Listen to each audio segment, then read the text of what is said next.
Good morning बेटा, आप सभी का एक बार फिर से स्वागत है आपके अपने YouTube channel S Kaushalya education में। और बेटा आज हम कर रहे हैं हमारी थर्ड क्लास की हिंदी का 9वां लेसन, चांद का कुर्ता। चांद मामा सभी देखते हैं ना, और चांद मामा के कुर्ते का यहाँ पे जिक्र हो रहा है कि चांद मामा अपनी माँ से क्या कह रहा है। देखो, हट कर बैठा चांद एक दिन माता से यह बोला, सिलवा दो माँ मुझे उनका मोटा एक झिंगोला। चांद मामा अपनी माँ से जिद करके बैठ गया है और कह रहा है कि माँ मुझे उनका एक मोटा सा झिंगोला यानी कि झबला सिलवा दो। सन सन चलती हवा रात भर जाड़े से मरता हूँ, ठिठुर ठिठुर कर किसी तरह यात्रा पूरी करता हूँ। चांद मामा रात में पूरे इसमें अपने आसमान में चक्कर लगाते हैं ना। हाँ, तो कह रहा है कि हवा पूरी रात भर सन सन करती हुई तेज हवाएं चलती है, ठंडी हवा चलती है, मुझे सर्दी लगती है, जाड़े में मरता हूँ मतलब बहुत सर्दी लगती है। ठिठुर ठिठुर कर, सर्दी में ठिठुर ठिठुर कर मैं अपनी यात्रा को पूरा करता हूँ, यानी कि पूरे आसमान में मैं चक्कर लगाता हूँ। आसमान का सफ़र और यह मौसम है जाड़े का। कह रहा है कि आसमान का मेरा सफ़र, कि मुझे यात्रा आसमान में करनी है और ये भी सर्दी का मौसम। न हो अगर तो ला दो कुर्ता ही कोई भाड़े का। यदि तुम मेरे लिए बना नहीं सकती तो माँ कोई किराए पे ही ला के दे दो, ताकि जब तक सर्दी है तब तक पहन लूं। बच्चे की सुन बात कहा माता ने, अरे सलोने कुशल करे भगवान लगे न तुझको जादू टोने। तो ऐसी बातें सुनकर, जैसे कि माँ अपने बच्चे की बात सुनकर खुश होती है या कुछ कहती है ना, तो इसी तरह से चांद की माँ यहाँ पे कहती है कि बच्चे तेरा कुशल रहे हमेशा, तुझे कोई भी जादू टोना ना लगे। जाड़े की तो बात ठीक है पर मैं तो डरती हूँ, एक नाप में कभी नहीं तुझको देखा करती हूँ। कहती है कि मैं तेरे लिए झबला तो सील दूँ, लेकिन करूँ क्या, तेरा माप तो बदलता ही रहता है चांद, कभी छोटा कभी बड़ा, फिर उससे बड़ा फिर उससे छोटा, ऐसे तेरा किस नाप का बनाऊं मैं। देखा है ना चांद, कभी पूरा चांद होता है, कभी आधा होता है, कभी और छोटा होता है, कभी आधे से थोड़ा बड़ा होता है, ऐसे अलग अलग आकार का होता। पूर्णिमा को पूरा चांद निकलता है और अमावस्या को बिल्कुल ही चांद नहीं होता, चांद घटता बढ़ता रहता है। इसलिए उसकी माँ कह रही है कि मैं किस माप का कुर्ता तेरा बनाऊं।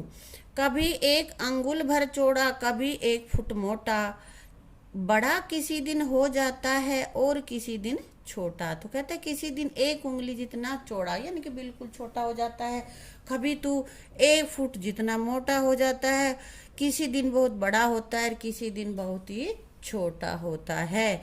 घटता बढ़ता रोज किसी दिन ऐसा भी करता है, नहीं किसी को भी आंखों को दिखलाई पड़ता है।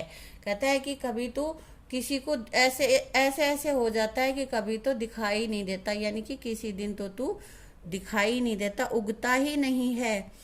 अब तू ही तो बता नाप तेरा किस रोज लिवाएं, सीधे एक झिंगोला जो हर रोज बदन में आए। तो तू बता अब तेरे किस माप का मैं तेरा कुर्ता बनाऊं, झिंगोला बनाऊं कि तू हमेशा ही उसको पहन ले।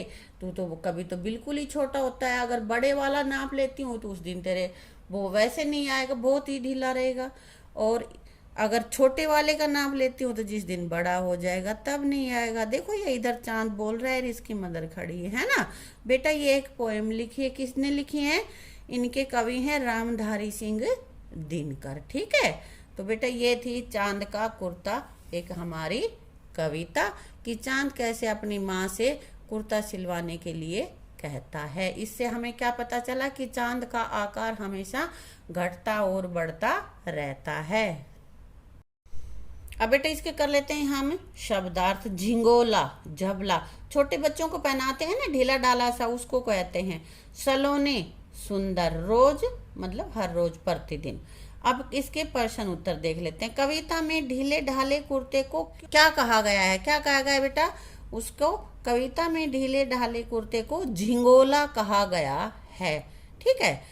चांद को यात्रा में क्या तकलीफ होती थी, क्या तकलीफ होती थी बेटा, चांद को क्या तकलीफ होती थी, चांद को यात्रा में क्या तकलीफ होती थी? क्या तकलीफ होती थी बेटा? चांद को सन सन करती हवा के कारण सर्दी लगती थी। उसको बहुत सर्दी लगती थी क्योंकि रात को बहुत तेज ठंडी हवा चलती थी। चांद की इच्छा पूरी करने में माँ को कठिनाई क्यों आ रही थी? चांद के माप का कुर्ता बनाना कठिन था क्योंकि चांद का आकार घटता बढ़ता रहता था। आप सर्दी में ठिठुरने से बचने के लिए क्या पहनते हैं? क्या पहनते हो बेटा? स्वेटर, टोपी, कोट, दस्ताने, मोजे, यानी कि जो भी गर्म कपड़े हैं, और विंड चीटर भी पहन लेते हैं। ठीक है, इस तरह के कपड़े पहनते हैं। आप अपने माता पिता से किस बात के लिए जिद करते हैं? बेटा ये तो तुम्हें खुद ही लिखना है। तुम जिस बात की जिद करते हो वो तुम्हें यहाँ पे लिख देना है। चांद कब पूरा गोल हो जाता है? याद रखने की चीज है ये। पूर्णिमा को पूरा चांद निकलता है। और चांद किस दिन दिखाई नहीं देता? अमावस्या को। अमावस्या की रात को चांद नहीं उगता। अगर गर्मी होती तो चांद अपनी माँ से क्या मांगता? बेटा सर्दी है इसलिए वो एक ऊन का मोटा सा झिगोला मांग रहा है, और गर्मी होती तो क्या मांगता? सूती कुर्ता और पाजामा मांग लेता बेटा, है ना।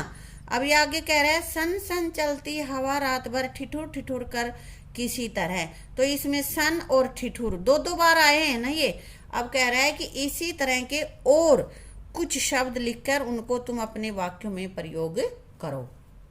तो बेटा यहाँ पे है, जैसे हमने लिख दिया, पायल छन छन करती है। छन छन करती है ना पायल। टन टन घंटी बजती है। टप टप पानी बरस रहा है। रेल छुक छुक चलती है। दो बार आए हैं ना, टन टन, छुक छुक, टप टप, छन छन। इनके अलावा और भी कुछ हम लिख सकते हैं, यही नहीं है कि यही लिखते।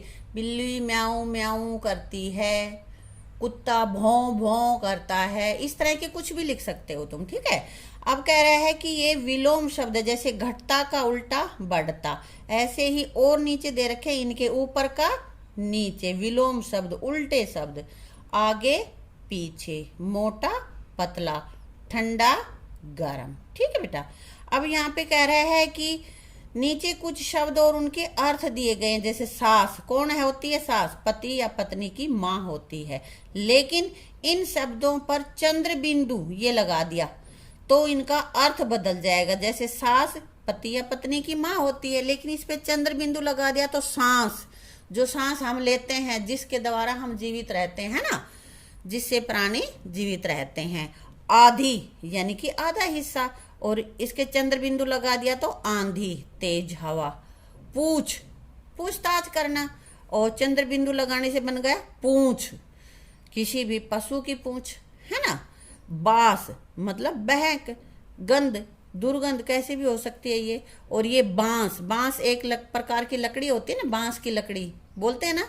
हाँ, पाव यानी कि 1 किलोग्राम का चौथा हिस्सा, कहते हैं ना पाव भर चीनी दे दो, पाव भर नमक, ऐसे कुछ बोलते हैं। तो बेटा ये है पाव, और इसको चंद्र बिंदु लगा दिया तो पांव यानी कि पैर। तुम सबके पैर है ना, इनको पांव भी कहते हैं। ठीक है, अब आई करने की बारी। तो यहाँ पे अपनी माँ दादी से पूछकर चांद पर कोई कविता या पहेली लिखो। तो यहाँ पे तो हमने एक कविता लिख दी है छोटी सी। अगर तुम चाहते हो तो कुछ और भी लिख सकते हो, वरना इसको भी लिख सकते हो। चांद मामा नील गगन में जब देखो हंसते रहते हैं, चम चम चम चम वह तम हरते हरदम चलते ही रहते हैं। एक छोटी सी पोएम हमने लिख दी है। आप इसके अलावा अगर आपको कुछ याद है तो वो भी लिख सकते हो। चांद मामा चांदी दे, गेहूं चना की मांडी दे, ऐसी वाली भी होती है ना। कोई सी भी तुम जो तुम्हें अच्छी लगती है वो लिख देना। अब बेटा ये तुम्हारा घर पे करने का काम आया है। किसी चमकीले कागज से चांद की अलग अलग आकृतियां काटकर अपनी अभ्यास पुस्तिका में चिपकाओ। सभी को ये अपनी अभ्यास पुस्तिका में चिपकानी है। पहले गोल चांद, फिर आधा चांद, फिर और छोटा चांद, इस तरह से अलग अलग तरह के 4-5 उनकी आकृतियां बना के तुम्हें अपनी जो भी तुम्हारी कॉपी है उसमें चिपकाना है। ठीक है, तो बेटा इसके साथ ये चैप्टर हमारा पूरा कंप्लीट हो जाता है, और इसको तुम अपनी नोटबुक्स में भी लिख लेना और अच्छे से इसकी तैयारी कर लेना। ठीक है, थैंक यू।